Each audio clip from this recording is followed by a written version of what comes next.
Fantastic. Welcome to Scale Her Up on the Business Spotlights. I'm Brenda Hector, and today I've got Rhian Morgan from Acumen Financial Planning joining me. Rhian, thank you for agreeing to be interviewed for Scale Her Up. Thank you, Brenda, for having me. Really good to have you here. Yeah, I'm looking forward to it. Just for starters, what is it that you do at Acumen Financial Planning?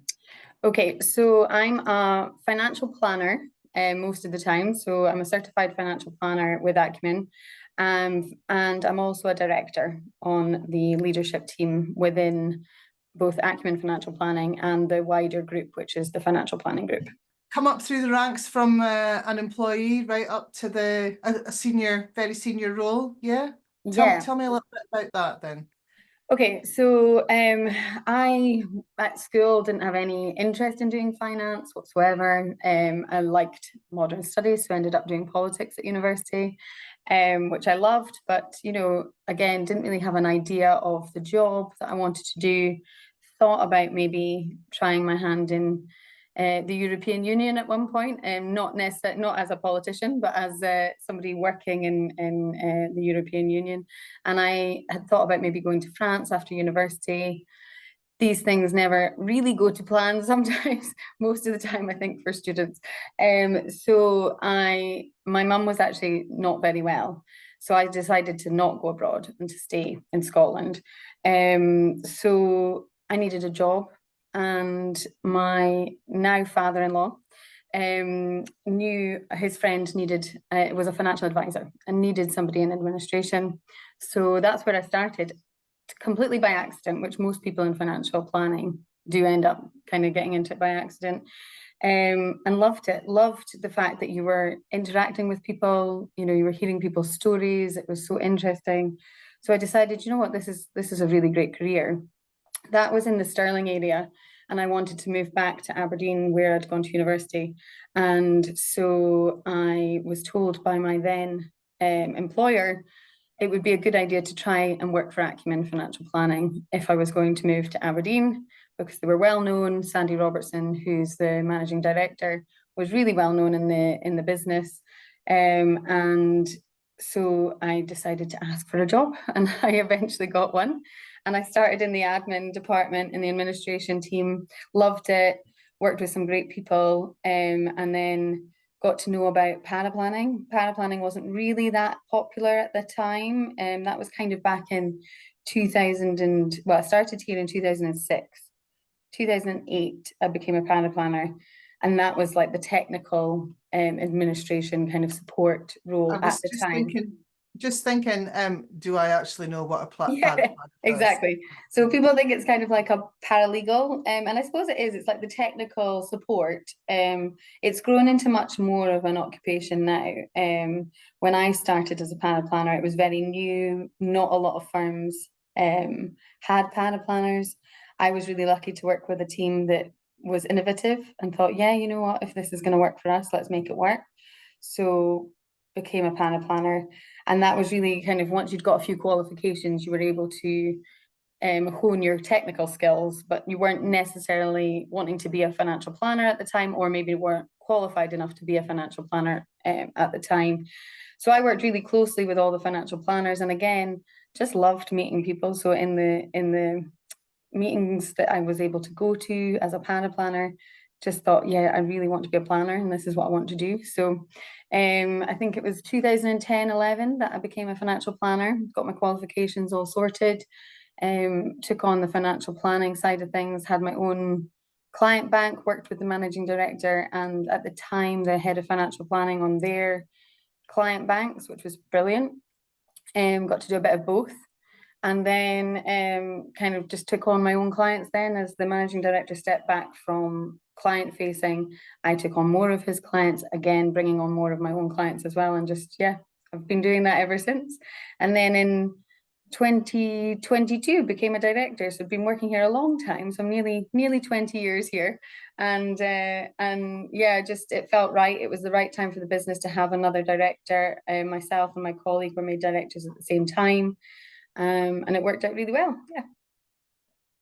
And then tell me about the change going from I was going to say just, but it's not just an employee, but for going from an employee to Yeah. being a director and being much more responsible. Yeah, so it's a huge responsibility shift because when you're a planner, you've got responsibility for your clients, and that's, obviously you've got a huge responsibility to your clients. It's why we work, it's why we do what we do. I love working for my clients and that side of it. Going to the director side has led to not just responsibility over the clients and everybody's clients really, because the decisions you're making are affecting everyone's potential clients. Um, but also all the employees. And we're now, there's now about 86 employees in the firm overall, and with all the different parts of the business. And it is a huge responsibility. Yeah, it's a massive, and you don't actually realize that as much going into it, but I was really lucky that I was able to kind of get a bit of a taste of it beforehand, before kind of signing on that dotted line of saying, yes, I'll become a director. We've always established a bit of a career path for everybody within Acumen, and it was nice to be able to kind of build up to it. So, I became a manager before I became a director, managing the planning team first of all. Then, I've also managed a few planners. So it was a stepping stone towards the directorship. So you do get a bit more training along the way than just kind of, yes, right, all of a sudden you're a director. But it is a huge responsibility because you want staff to enjoy where they work, you want them to thrive, and you do think about it far more than you think you will think about it as a director. So I'm thinking you want staff to stay, you want them to thrive. You joined an organization which had a good reputation within the industry, Yeah. so already had a good reputation, and you've stayed there for 20 years. So tell me a bit about that. What is it about Acumen that makes it? Because I'm thinking the people that are watching or listening maybe have their own business, or they're struggling with retaining staff or attracting staff. What Yeah. is it that Acumen does that does it so well? Okay, so I think we've got fantastic people who care about people, and empathy is a huge part of the role that you do as a financial planner anyway. So there's not many, because the leadership team is made up of financial planners, and the managing director obviously was first and foremost an accountant actually, and then became a financial planner. But because we've been working with people for so long, we're a people business. So the empathy is there. We want people to enjoy where they work. That leads to good culture anyway, treating people with respect. There's no set hierarchy within the business. We're really open. Everyone sits open plan together. It's really collaborative. People are sharing information and ideas all the time. You'll find, one of our directors, Kevin, you'll find him in a meeting room, helping people get exam ready.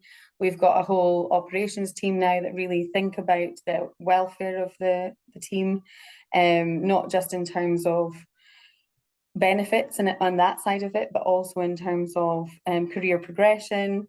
And it is far more structured now. Obviously, it has to be with a growing business, but that's been there from the start. It was never a case of, right, Rhian, you're an administrator and that's your job. It was, this is the world of financial planning. You take your career where you want to take it. And what's fantastic about it is that's continued, and it does have far more structure around it now. And the culture is that we want everybody to do really well, because if all the staff are loving it, that rubs off on the mentality of people going into meetings, meeting with clients, wanting the best, business developing, all of that side of it. So it has developed quite strategically over the years into a more structured career advancement program for staff. There's clear indication of, you're here right now, where do you want to be? This is one path, this is another path that you can go on. There's a lot of people that are quite happy as in the role that they're in.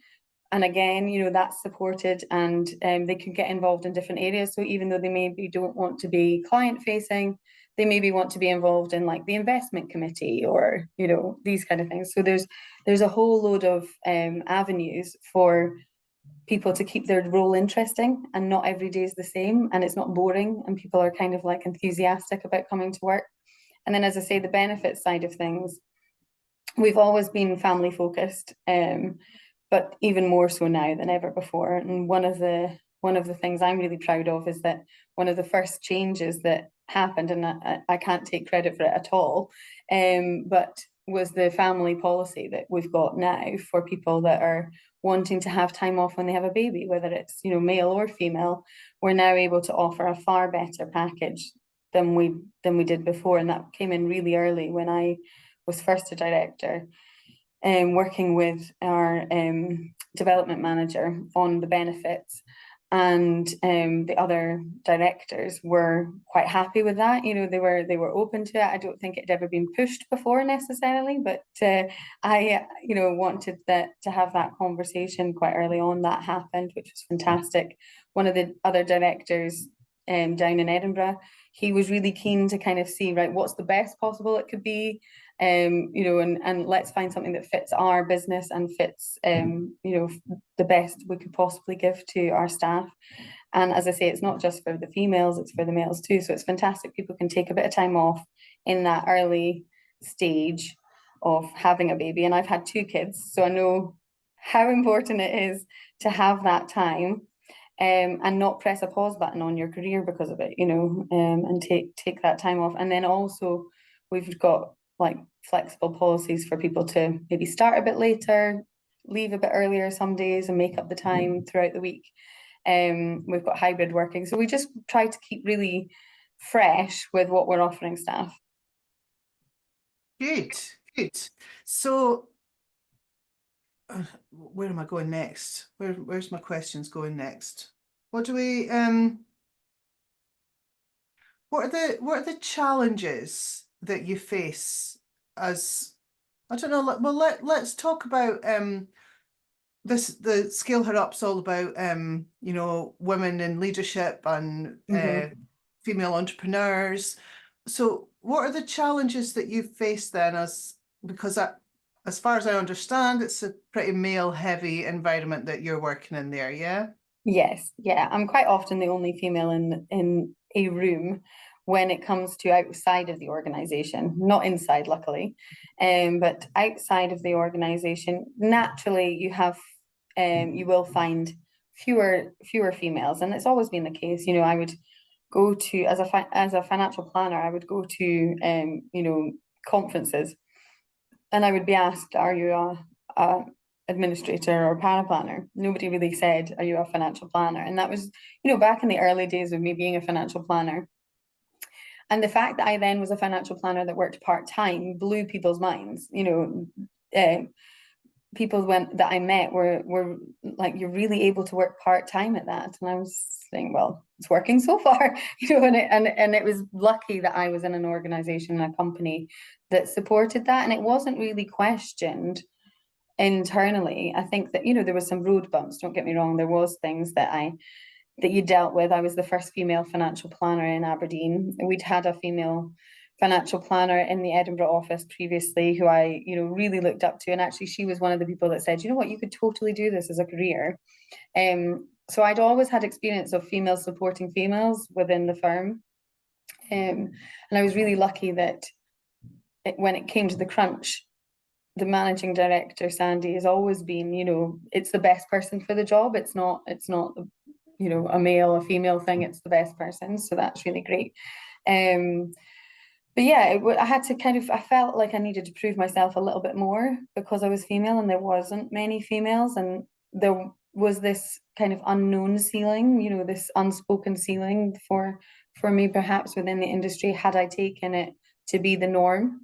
But luckily I was in a place that the ceiling didn't exist, and so I was able to just kind of crack on and keep going. And what I've learned from that is the ability to give back to other females, so and any member of staff, but you know, really encourage people not to kind of put themselves in a box and say, well, this is where I'm going to be because this is me. Well, that doesn't, it's the world's your oyster kind of thing. So it's just making sure people know you're responsible for your own destiny. Like when you get there, you'll know that's where you want to go. And if you change your mind, you talk to someone. And again, learning from fantastic people around me. When I had my daughter, I was heavily pregnant when another female financial planner joined the Aberdeen office. So at the time, I was the only female financial planner.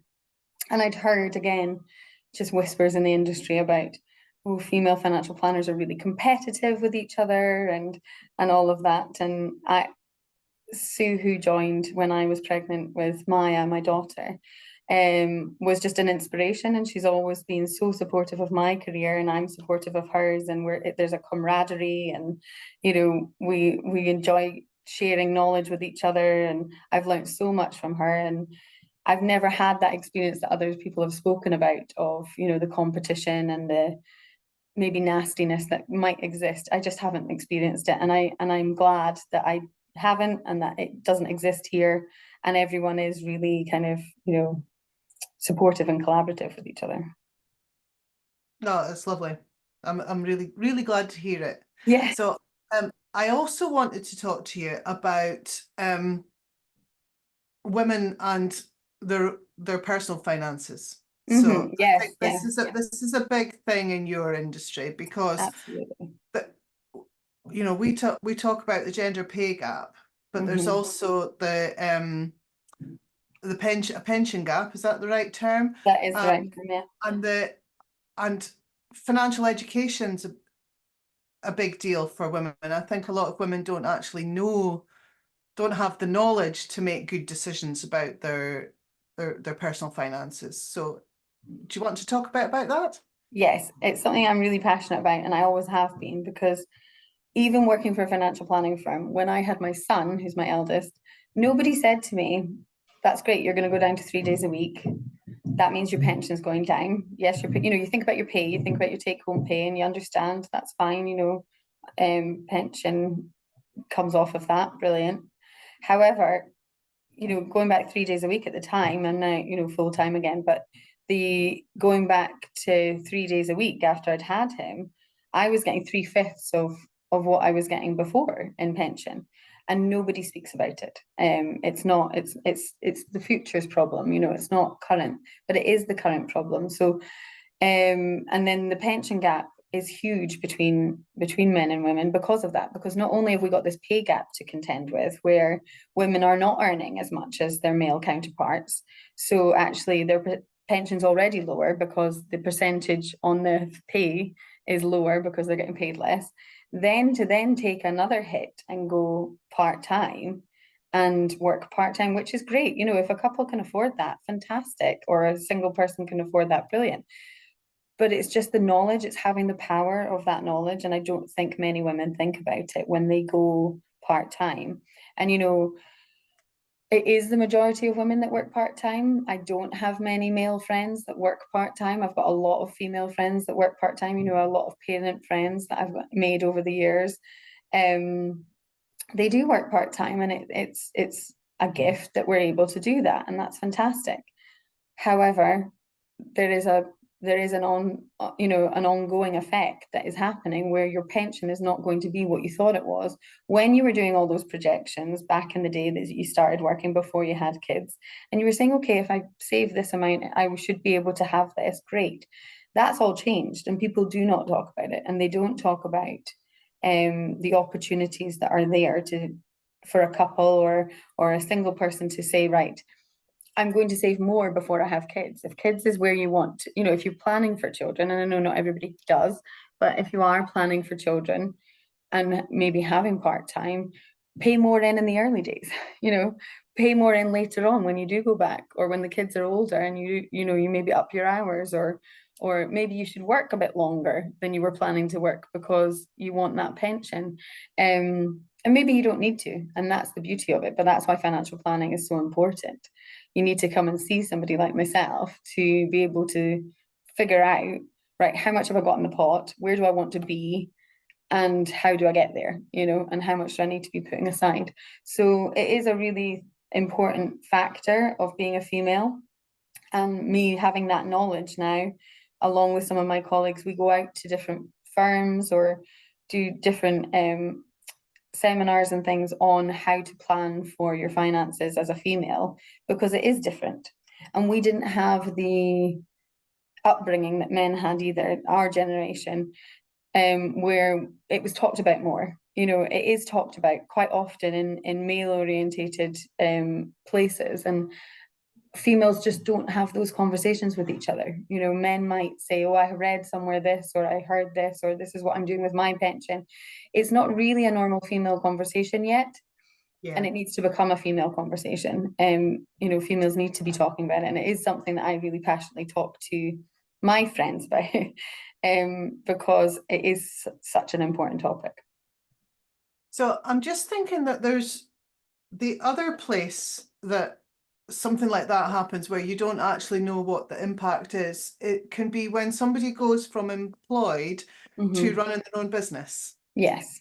Yeah. And, you know, obviously we're on here talking about, I'm on here on talking about entrepreneurship all the time. And I think that a lot of people don't know what to do, or what's the best thing to do with their pension or probably they stop paying into a pension when they start their own business, when they're not really paying themselves much until they're getting, you know, it takes a while for the business to take off. So yeah, what about, is that much the same? Yeah, definitely. So in the same way as, you know, if you're employed, you've got that beauty of the employer contribution that they, you know, there has to be an employer contribution, and then you can pay in what you want to within your annual allowances and everything else to your pension from what you earn. Yes, when you start your own business, we've got a lot of clients that have their own business and are working through their own business. And is, you know, it's great if you're getting advice and somebody's telling you, you know, this is what you should be doing, and this is how you get certain reliefs and allowances and things like that. But yeah, there's a lot of people that will put a pause on it, and there's nothing wrong with putting a pause on it. It's just again, the knowledge and the power of that knowledge. That's what we want to encourage. You know, come and speak to a financial planner, because you will then at least have the armor to go forth into that decision and say, right, okay, I can press the pause button, but only maybe for this long, and then I need to do some catch up or whatever that is. So because there's a lot of benefits for paying yourself a pension, and a lot of, you know, you get lots of tax reliefs and etc. So it's worth coming and speaking to somebody. But it is the same idea. If you're going out there and starting your own business, it's scary and you want to keep costs low and everything else, and absolutely, but just be aware of the fact that that's going to potentially need to be thought about, you know, and caught up with later on. Great. So what have you learned about yourself through your good question journey up to being a director with Acumen? That is a really good question. I think I've learned how empathetic I am, you know, that I do care a lot about people, and I am very ambitious. You know, I think maybe I didn't know how ambitious I was, but I think, you know, it's clear that I'm ambitious. I think I've learned that it's important to have the right people around you, have the support, not just in terms of those that you work with, but also in terms of your home life. You know, they say it takes a village, and it does. It takes a very supportive husband and family to make it work. Yeah, and basically just surround yourself by the right people, both in work and outside.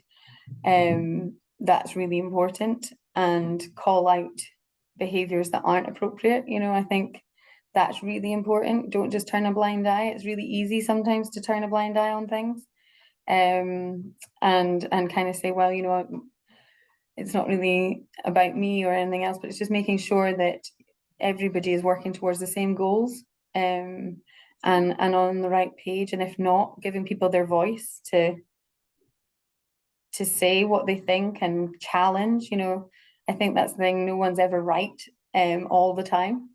And so it is, I think the biggest thing that I've learned is collaboration. You know, we talk about it a lot in this firm, but it's so important that people are able to collaborate on their own journey, but also on the bigger journey of the firm as well. And we, you know, we do really try and bring bring employees into that all the time as well, because just because we're the leadership team doesn't mean we're getting it right all the time.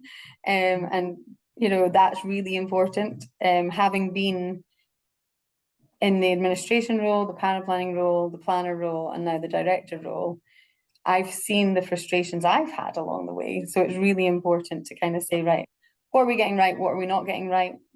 What do you want to change? And that kind of thing. And opening up the forum. So who's been your biggest supporter? Oh, that's a good question. Internally or externally, do you mean? You tell me. Both. Okay. I don't know. So I think probably a lot of females along the way. You know, I think as I mentioned, the first female financial planner we had in the firm, she was inspirational to me, you know, and has supported my career throughout, you know, being probably one of my biggest supporters and always shouting from the sidelines when something happens, which has been lovely. Internally, as I said, I've mentioned a few of the females, but our recruitment and development manager, she's like my sounding board. You know, we talk quite a lot. So again, people within the firm have been hugely supportive, female wise, and the managing director, Sandy. I think, you know, I've always said to him when I've wanted a challenge, when I've wanted something new. And then the other directors, you know, Keith Mackey's one of the directors that has been a director for a long time and has always kind of supported my career. And then Dave Gow and Kevin McKenzie, who are the other directors, they're always open to listening. You know, that it's not a case of one voice is louder than the others, and they've always kind of pushed. I think we all push each other. I think everybody in the firm pushes each other to do the best they can do and do what they want to do to achieve the next thing, which is fantastic. But externally, obviously, you know, parents and family members have all been incredibly supportive, but my husband is literally, we have sat down and made decisions at times of, right, whose career are we pushing? Because we can't have it all. And you can't, you know, you want to have it all, but you can't have children that are fully, you know, picked up and taken care of and everything else all the time without some help and support. And our route to that was for us to really push my career at one point and for him to say, you know what, I'll go part-time too. So he works 4 days a week, I work 4 days a week, and it works brilliantly. You know, we've both got time with the kids. It's a collaboration again, and it's something that I'm really proud of, and he's really proud of, and we're able to kind of say, look, what's working, what's not working. And in the same way as we attack anything together, it's kind of that, right, is it working? Is it not working? And if it's not, right, why is it not? And that was why we took the decision for him to go down to 4 days. Because, you know, I said, I can't really take on the directorship without that split of resources because we don't have family nearby.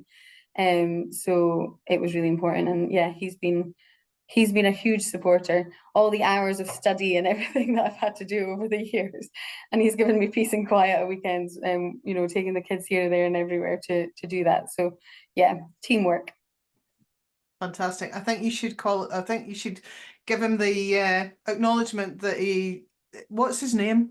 John. Your husband. Okay. My husband, So, yes, my husband, yeah, John. well done, John. Exactly. And he's definitely one for advocating for men going part-time as well, because you know he gets a day as well. So the kids are both at school now. We've both got a day where we've got time to ourselves, and it's that life balance, isn't it? You know, that work-life balance. It's really important for him too. So it's made a huge difference to us both. Brilliant. I've written that down. You can't have it all without help and support. I love Mm-hmm. that. Yeah. What does the future hold for Acumen?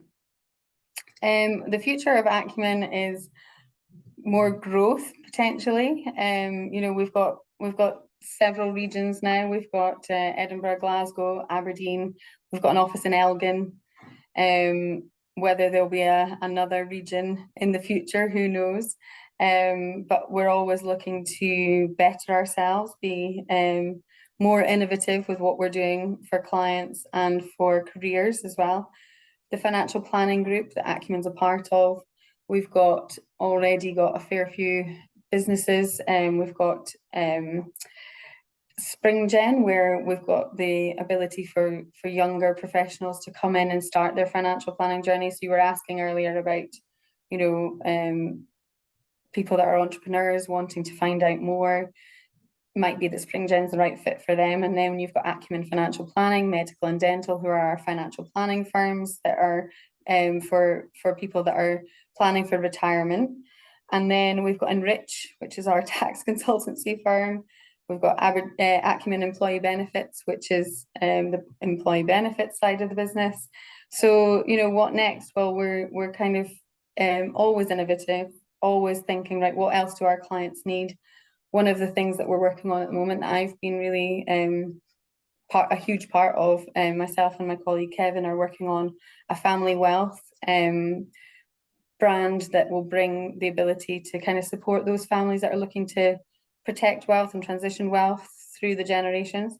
So yeah, just building on all of that and making sure that we're still getting phone calls and emails from people wanting to join the team, because at the moment, you know, that's where we've got to, and it's a fantastic place to be, where people are actually saying the same as I was saying kind of 20 years ago. You know, Sandy Robertson had that reputation of, if you're going to go and work for someone in Aberdeen, go and work for them. What I'd like to have in the future and carry on having is that people are knocking down our doors saying, I would like a job, please, because it sounds fantastic. Yeah, that's where we want to be.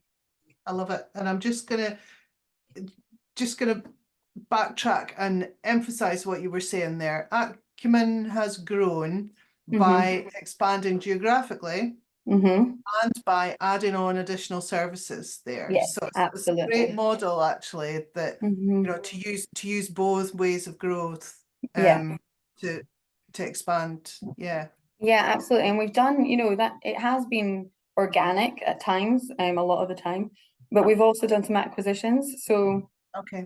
the beauty of financial planning is you get to know other financial planners, and we all share ideas and you know, think about investment together. And yeah, it's really collaborative like that level as well. So one of the things that has happened naturally as maybe people have got to the point where they're looking to exit their business and sell their business, we've had the opportunity to then purchase those businesses if they're right for us and our brands. And that has added value as well. So yeah, who knows? Maybe another acquisition along the way, you just never know.